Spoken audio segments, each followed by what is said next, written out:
நம்ம தகுதிய நம்ம உயர்த்தி கொண்டேதான் இருக்கோம் நண்பா.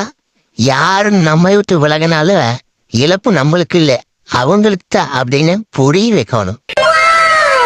ஒரு கம்பெனில இருந்து கூப்பிட்டு, தம்பி ஒரு 95 ஸ்கொயரும் ஒரு கேபிள் போட்டு ஒரு பேனல் போர்டு அடிச்சு டெர்மினேஷன் பண்ணோன்னு வந்து பண்ணி கொடுங்க. நாங்க அதுக்கு என்ன அருமையா பண்ணி போல இருங்க வர்ற அப்படின்னு சொல்லி போய் பார்த்து அருமையா பேனல் போர்டை தூக்கி அடிச்சு கனெக்ஷனை கொடுத்து அவங்களுக்கு சப்ளையும் செக் பண்ணி கொடுத்துட்டு வந்தோம்.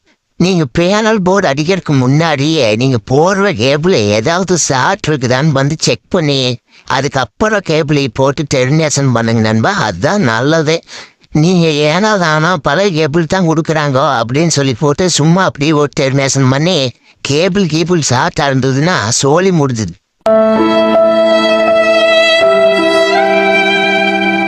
அதனால புதுசோ பழசோ நீங்க கேபிளை ஷார்ட் செக் பண்ணி போட்டு அப்புறம் டெர்மினேஷன் பண்ணி ஆன் பண்ணீங்கன்னா எந்த பிரச்சனையும் வராதுங்கன்னா நம்ம வேற சேர்த்தி பார்த்து போட்டு, தம்பி பரவாயில்ல வேலை நல்லா பண்றீங்க, நம்ம கம்பெனி மிஷினரியில் இருக்கு, உன்னை வந்து லைன் கொடுக்க வேண்டியது இருக்கு, எல்லா மிஷினுக்கு நீங்களே லைனை கொடுத்து ஓட்டி விட்டுருங்க அப்படின்னு.